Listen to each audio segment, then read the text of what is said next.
What's up guys, Dylan here from Veteran Aquatics, and today I got a new fish. But before we go ahead and get started, make sure to like, comment, and subscribe for more content, and I'll see you in a minute.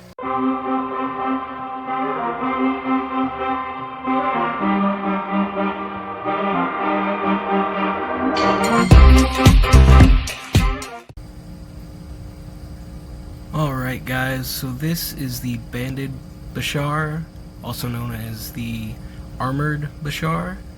I just picked him up today at the Water's Edge Aquarium. I brought my wife and daughter there, and we were looking around. We're getting ready to set up her tank now. We just have to get the substrate for it. She's going to do a really awesome planted tank, and I'll make sure I do a video on that once we get it set up. I just wanted to quickly show you, this is the Bichar I got. Guys, I've wanted one of these forever, and when we saw them at the Water's Edge, my wife decided she was going to buy one for me. So I put him in with the Robertsoni cichlids. He's a little bit longer than them, but they're significantly larger. There are also 6 of them. I really like these guys, and I'm hoping they get along to a degree. If they don't, I'll put the Bichar in his own tank. I'll give him a 20-gallon to grow out a little bit in, and then I'll re-add him to the tank when he's bigger. So these guys are really cool. They're carnivorous, they're nocturnal, and they have very poor vision. So he's got a couple of caves to hide in. He seems to like the sponge filter for now, but since they're bottom-dwelling fish, they really do need a sandy substrate. They don't do so well in gravel because it can tear up the underside of the fish. So make sure if you guys are looking to get a Bichar that you put them in something with sand in it. So he's still kind of small. He's probably 4 inches long, and these guys are just so much thicker that, you know, you can't really tell that they're the same size, but they are pretty close.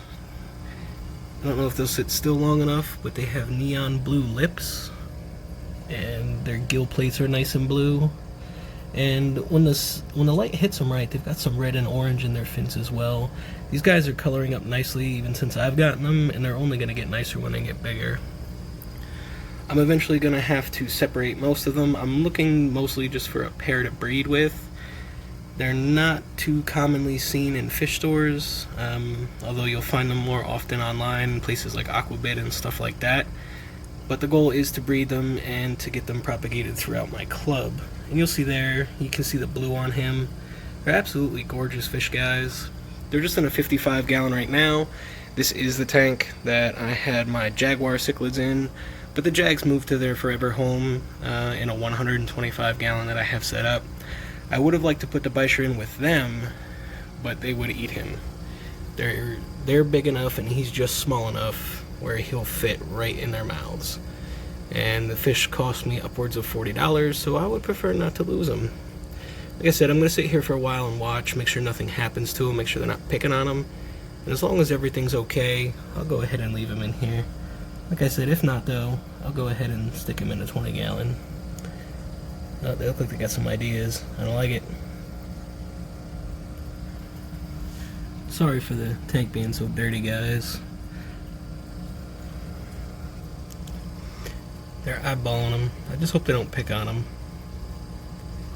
If they do, that's my own fault for putting them in there. My other choice was to put them in with an angelfish.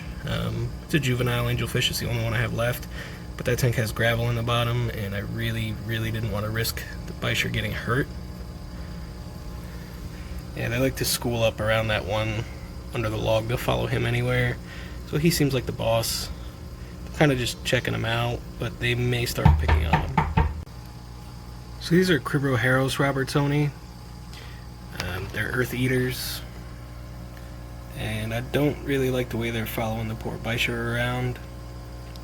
Hopefully he figures out that he's got some caves, but I may end up having to move him. They haven't had tank mates before. I've only had these guys for about a week, maybe a week and a half. They're very skittish to me, but they like to pick on each other, as you can see. Just worried that they're going to pick on the Bichar. But this will be a learning experience for everybody. They did follow him around a little bit, you know, kind of checking him out and seeing what he is. But he's so cool, guys. He just looks like a little dinosaur. A little water dragon swimming around. So that's it for today, guys. I'm just gonna kind of keep an eye on him, make sure nothing bad happens. If it does, I'll just move him into another tank. It's not the end of the world, but this is kind of where I wanted him to be. Once he gets bigger, I may put him in with the jaguars, but he's gonna have to be bigger than they are, and that's gonna take a while. The Bichars live around 10 to 15 years, and they get roughly 2 feet long. So he's eventually going to have to go into one of the 125s, but for now he'll be alright in the 55. Alright guys, if you like the content, if you like these fish, let me know down below. If you have a Bichar, make sure you tell me and let me know what kind it is. I would eventually like to breed them, but that's going to take years. They have to be quite old before they're ready to breed. And if you have any experience keeping Bichars and have some tips for me, I'd greatly appreciate it. That's it for today, guys. Make sure you go ahead and subscribe, and as always, have a phenomenal day.